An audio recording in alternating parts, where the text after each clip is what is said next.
500 millions de dollars américains, c'est le montant qu'Afrexim Bank devrait mettre à la disposition de l'État sud-soudanais pour redynamiser l'économie du plus jeune État d'Afrique. Ce financement s'adresse à tous les secteurs clés de l'économie. Des idées pour entreprendre, vous en aurez sûrement après avoir suivi ce reportage sur le commerce du pain chien à Abidjan.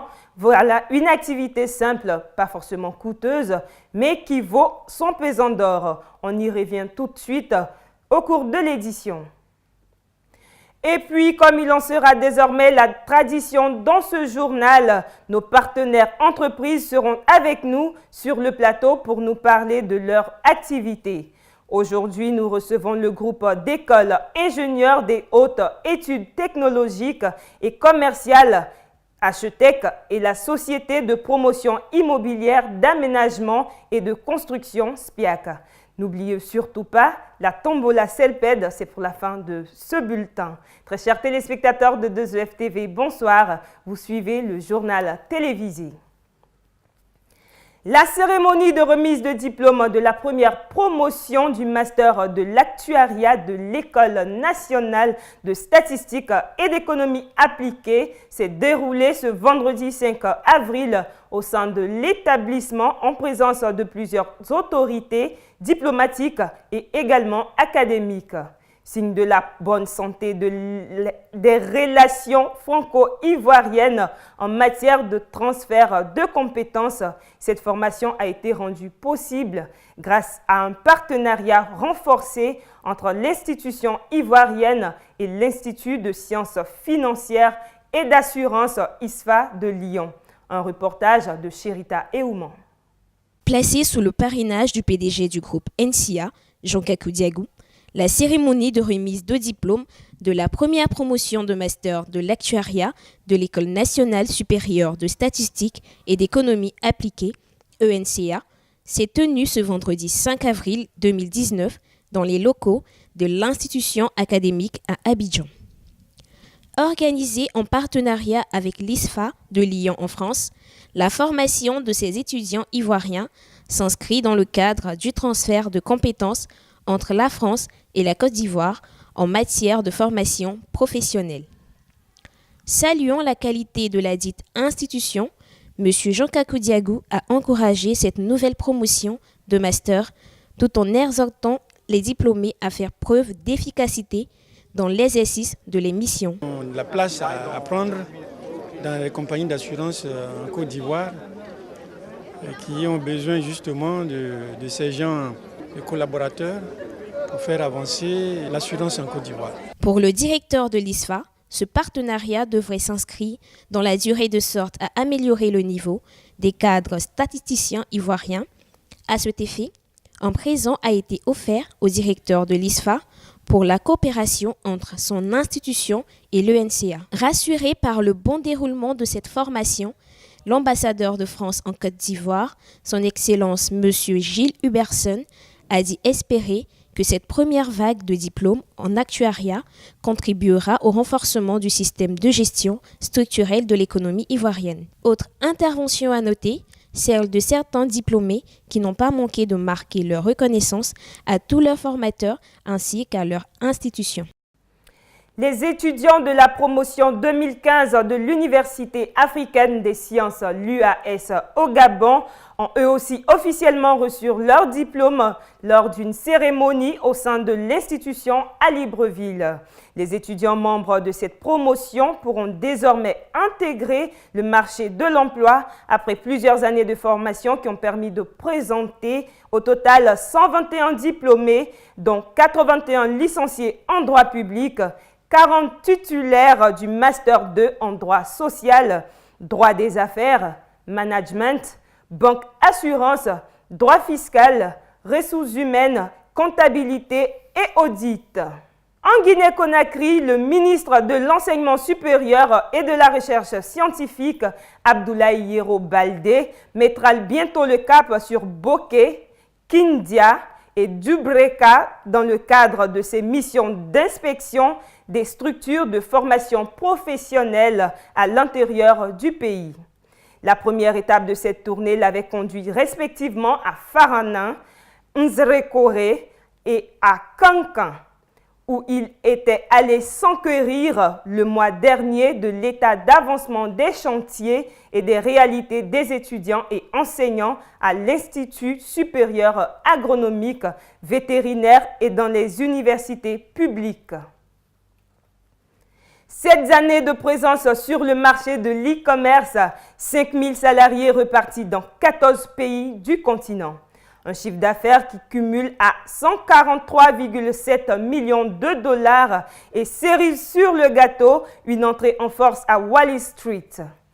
Les bonnes nouvelles s'accumulent pour le géant africain du commerce en ligne Jumia Technologies, qui est depuis ce 12 avril 2019 la première start-up africaine à être cotée au New York Stock Exchange. Une performance pour le groupe nigérian qui, dès son entrée sur la plus grande place boursière au monde, a réussi à lever près de 200 millions de dollars. Un forum économique pour soutenir la croissance économique au Mali. L'initiative est du groupe Banque Centrale Populaire qui, à travers sa filiale, la Banque Atlantique, a réuni ce vendredi 12 avril à Bamako l'ensemble des décideurs économiques au Mali pour parler de financement des secteurs clés de l'économie. À l'issue des travaux, le groupe dirigé par Moqtad Kamal s'est engagé à s'impliquer davantage dans le financement de toute la chaîne de valeur du secteur agricole, depuis l'agriculteur aux unités de transformation, en passant par l'exploitateur, des fournisseurs d'intrants, les coopératives et les transporteurs. Plusieurs projets de développement à impact rapide pourront voir le jour au Soudan du Sud grâce à une nouvelle ligne de crédit accordée par la Banque africaine d'import-export à ce jeune État indépendant depuis 2011. Selon le pays d'Afreximbank, Bénédicte Oroma, ce financement d'une valeur de 500 millions de dollars devra soutenir les efforts des autorités de Djumba dans les secteurs du transport, de l'agriculture, de l'énergie et des infrastructures. Afreximbank s'est par ailleurs engagé à appuyer toutes les initiatives d'investissement à destination du Soudan du Sud. Quelle compréhension avez-vous de la notion d'auto-emploi? Le sujet plus que d'actualité dans nos États, sévèrement frappés par le chômage endémique. Nous passons à présent au doc de ce journal, justement pour comprendre la pertinence de cette notion. Un dossier de la rédaction.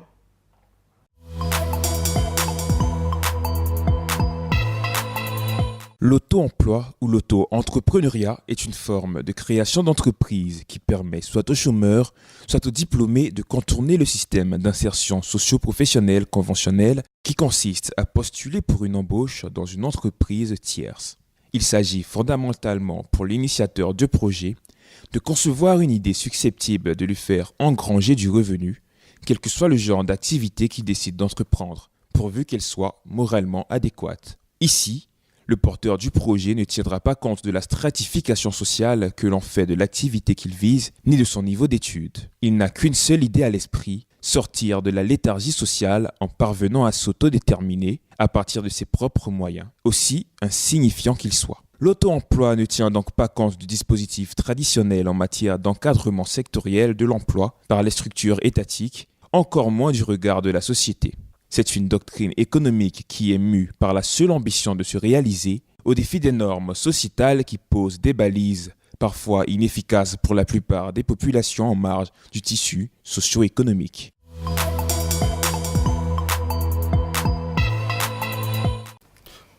Comme je l'avais annoncé dans les titres, aujourd'hui nous recevons nos partenaires entreprises, l'établissement d'école ingénieur des hautes études technologies et commerciales HETEC qui est représenté ici par son directeur général nommé Monsieur Seri Parfait Seri et également le responsable commercial, M. Diabaté Vaswache, de l'entreprise SPIAC, Société de promotion immobilière, d'aménagement et de construction.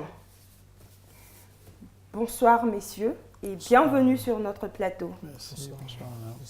Alors, Monsieur Diabaté Vaswache, responsable marketing de la Société de promotion immobilière, d'aménagement et de construction. Alors, nous allons parler en tant soit peu de votre entreprise. Et nous savons déjà que cette entreprise est dans la promotion immobilière. Alors, vous allez nous parler d'une manière brève de votre entreprise. Merci, madame. Je vous en prie. Comme vous l'avez si bien dit, je suis M. Diabaté Vaswache, responsable commercial de la société SPIAC. SPIAC, Société de promotion immobilière, d'aménagement et de construction, représenté par son directeur, M. Bomba Soumeila, que je salue au passage. Et SPIAC est également constructeur et agréé par le ministère de la Construction. Et notamment, nous sommes dans la construction des logements sociaux. Et aujourd'hui, nous venons avec un nouveau produit. Et ceci dit. Et est-ce qu'on peut savoir déjà c'est quoi le nouveau produit? Le nouveau produit, effectivement, c'est les logements à bas coût ou fondation à bas coût. C'est l'autoconstruction. L'autoconstruction. L'autoconstruction. D'accord. J'ai noté que vous avez déjà 6 ans d'existence. Oui. Et qu'avez-vous réalisé concrètement? Merci bien. Et étant jeune promoteur, nous avons déjà réalisé une cité aujourd'hui qui offre aujourd'hui une vie juste derrière le jardin botanique Benjerville, en passant par EMPT. D'accord. Alors, quelle est la particularité de SPIAC par rapport aux autres promoteurs immobiliers dans le cadre des logements sociaux? D'accord. Et quand vous parlez de particularité, à quoi vous faites allusion? On veut faire allusion au niveau des superficies, au niveau également des plans de construction et également au niveau du matériel de construction. Effectivement. D'accord. SPIAC étant promoteur, comme j'ai dit tout à l'heure, on se particularise par les superficies.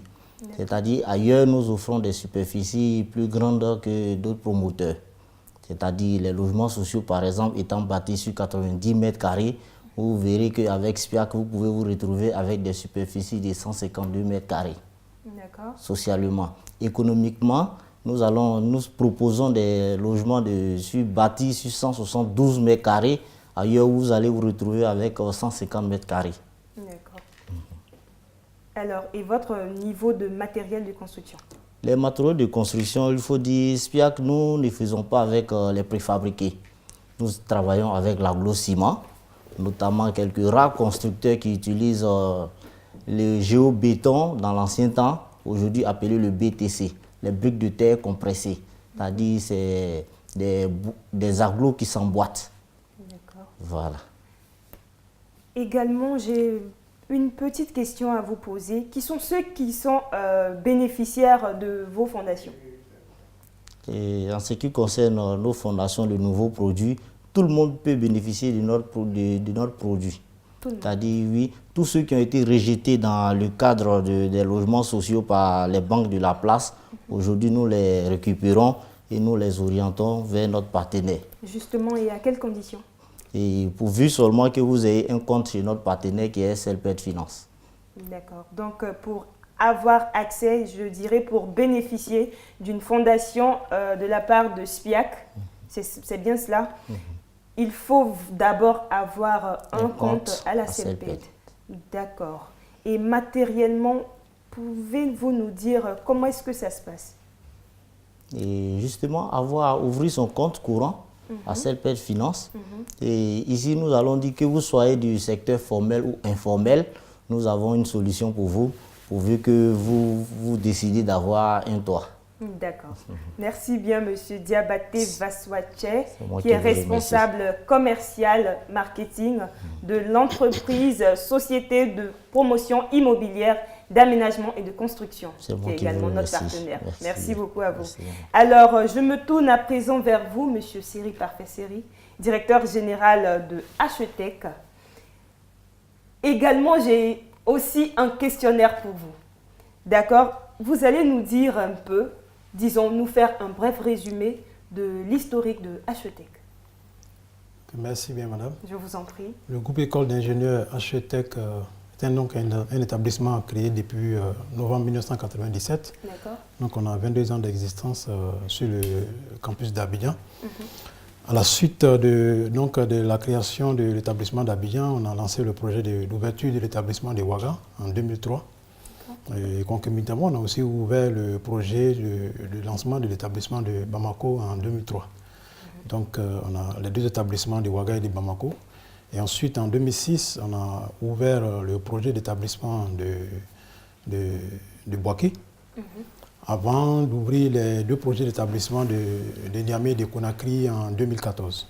Donc aujourd'hui, le groupe école d'ingénieurs HETEC est un établissement qui a 6 campus, donc 2 en Côte d'Ivoire et 4 autres dans 4 pays de la sous-région, le Mali, le Burkina, le Niger et la Guinée. Voici donc présenté HETEC. D'accord.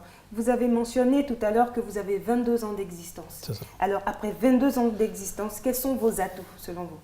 Alors, HETEC est un établissement avant-gardiste en Côte d'Ivoire dans la sous-région. On a l'habitude de prendre des initiatives qui après deviennent des initiatives nationales ou sous-régionales.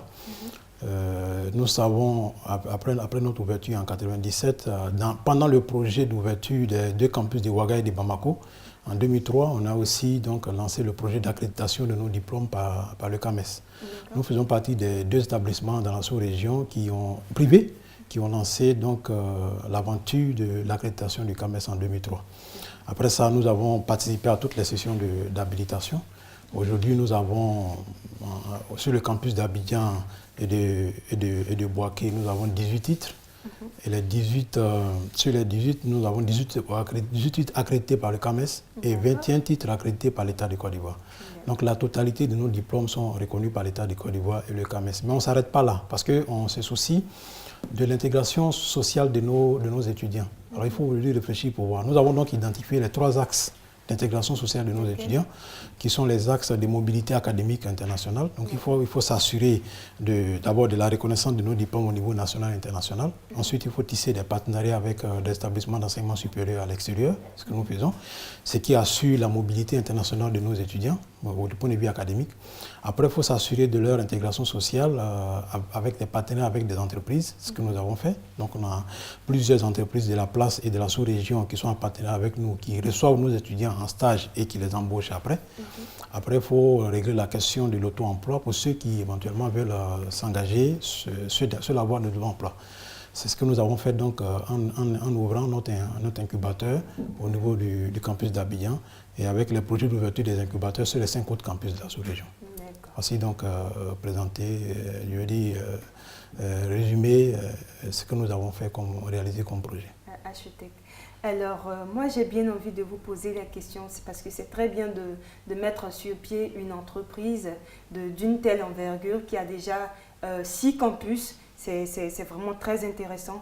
Mais quelles sont vos perspectives après 22 ans d'existence? Quelles sont vos perspectives dans les années à venir? Alors, merci bien, madame. Ce qui nous intéresse beaucoup plus, c'est...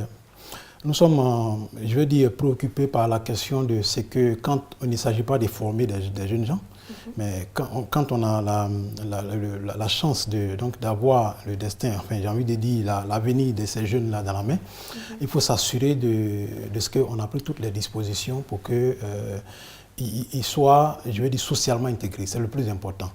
Et l'adéquation formation-emploi dont on parle souvent ne se limite pas uniquement au niveau des programmes de formation que nous faisons, mais il faut donner la chance à ces jeunes-là de bénéficier d'une formation, j'ai envie de dire psychologique, et d'un développement personnel qui leur permet de fréquenter tous les milieux, d'être en mesure d'intégrer socialement à tous les niveaux, et de ne pas douter un seul instant de leur formation. Donc pour nous, notre préoccupation, c'est de leur donner toute cette formation, je veux dire académique, mais en même temps psychologique et professionnelle, toutes ces capacités professionnelles qui leur permettent de s'intégrer. Ça fait partie de nos perspectives. Donc c'est tout ce que nous déroulons aujourd'hui, tant au niveau des reconnaissances qu'au niveau des ouvertures de nos incubateurs et de nos campus dans la sous-région. Ça fait partie donc de ce projet global qui va permettre donc à nos étudiants de s'assurer que d'abord, quelle que soit sa nationalité, il peut toujours, se retrouver dans n'importe quel pays. Mais en même temps, il est capable d'intégrer au plan national comme au plan international certaines institutions d'une certaine dimension que des étudiants venant de d'autres écoles pourraient, hésiter dans lesquelles ils pourraient hésiter à postuler. Ce n'est pas parce qu'on ne leur a pas donné cette assurance-là. Chez nous, nos étudiants, le point central de la vie de notre établissement, c'est l'étudiant. Donc il est au centre de tout ce que nous faisons et il est la préoccupation permanente de tout ce que nous faisons. On ne peut pas accepter que des parents nous confient des jeunes et puis qu'on se contente de les former sans toutefois assurer leur avenir à tous les niveaux. Naturellement. D'accord, alors on va dire merci beaucoup à M. Seri Parfait Seri. Et déjà, je vous remercie à tous les deux, vous, nos partenaires. Donc, je rappelle que nous étions en compagnie de M. Seri Parfait Seri, directeur général de HETEC, et de M. Diabaté Vasouache, responsable marketing de la Société de promotion immobilière, d'aménagement et de construction. Merci beaucoup à vous. Alors, vous allez rester en ma compagnie pour un autre titre de notre journal. Alors, comme je le disais dans les titres, le commerce de pain-chien, le thème peut vous paraître étrange, surtout si vous n'êtes pas du tout à Abidjan. En tout cas, les Ivoiriens, eux, en sont friands de cette recette, mélange de pain et de viande de bœuf, contrairement à ce que son nom l'indique. Mais comment s'organise cette activité essentiellement tenue par des ressortissants de la sous-région ouest africaine? La vente de pain-chien permet à ces acteurs de réaliser leurs objectifs économiques. Nous suivons le reportage. Papis est un jeune vendeur de pain brochette installé au carrefour de l'arrêt d'Okui dans la commune d'Abobo au nord de la capitale économique ivoirienne. Depuis quelques années, ce commerçant originaire du Mali vit de cette activité grâce à laquelle il arrive à vivre à sa manière, le rêve ivoirien. Ce qu'il offre à sa clientèle du sandwich composé de petites brochettes de viande qu'il assaisonne avec de la mayonnaise. Cette recette qui fait son succès, il n'en est certainement pas l'inventeur puisque comme lui, ils sont très nombreux ces ressortissants d'Afrique de l'Ouest qui exercent ce commerce et ce, depuis des lustres en Côte d'Ivoire. S'il est difficile d'en faire une estimation précise, on les retrouve ces vendeurs de pain brochette un peu partout à Abidjan où ils ont réussi à avoir pignon sur rue dans une filière où le savoir-faire se transmet parfois de père en fils. On appelle à Papis. Comme Kylian là m'appelle à Papis. Ça là, mon frère il a commencé il y a longtemps.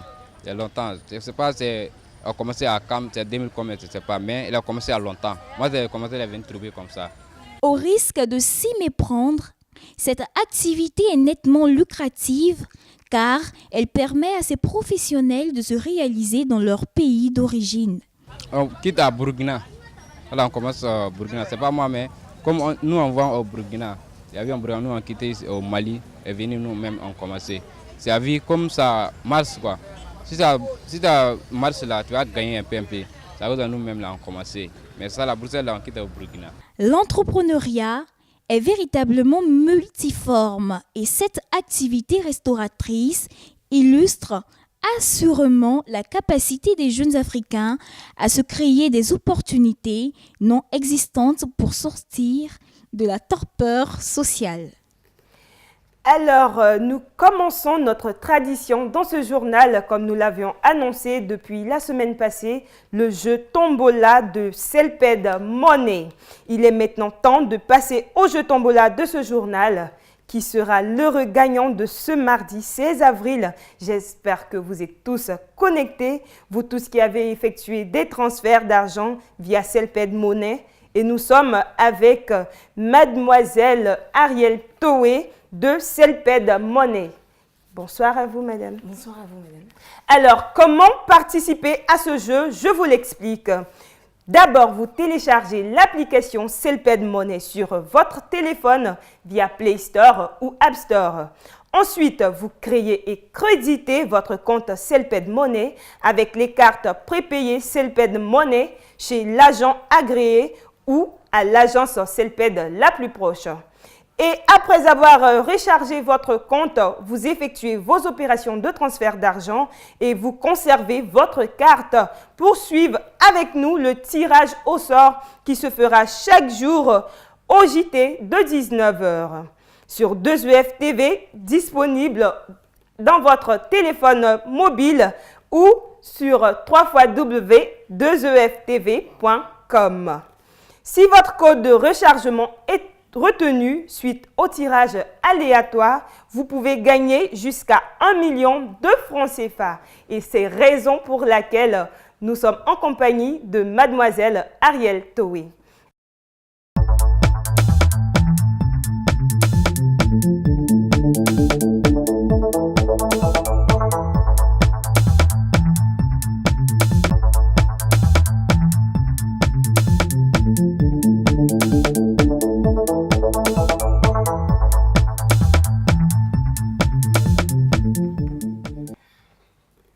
Je rappelle que nous sommes en présence de Mademoiselle Ariel Toé qui est de la Celped Money et qui va se charger de faire le tirage aléatoire de ce jeu tombola. Alors, merci beaucoup de pouvoir me donner la parole. Vous avez déjà expliqué la procédure. Nous allons effectuer le tirage parmi nos milliers de clients qui ont bien, je dirais, participé, qui ont évidemment participé à ce jeu. Alors, sans plus tarder, nous allons effectuer le tirage. Allons-y. Alors, le tirage qui sera l'heureux gagnant de ce jour, de ce 16 avril. Alors, le numéro retenu est le E00293 qui nous vient de Boisflé.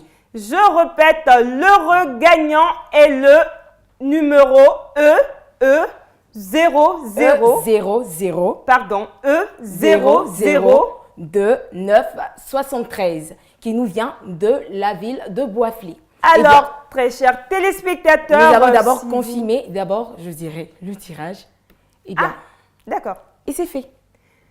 Alors, le vainqueur de la tombola du 16 avril 2019 nous vient de la localité de Boisflé, plus précisément à Kounaïri, et a pour code de rechargement E00293.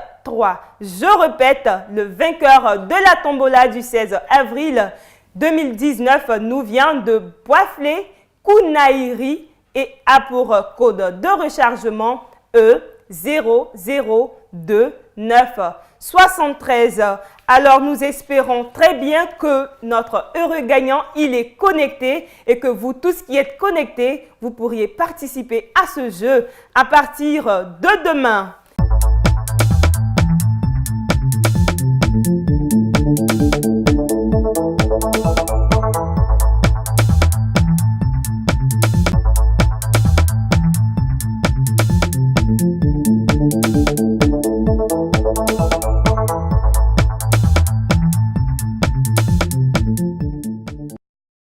Alors, c'était tout pour les informations du jour.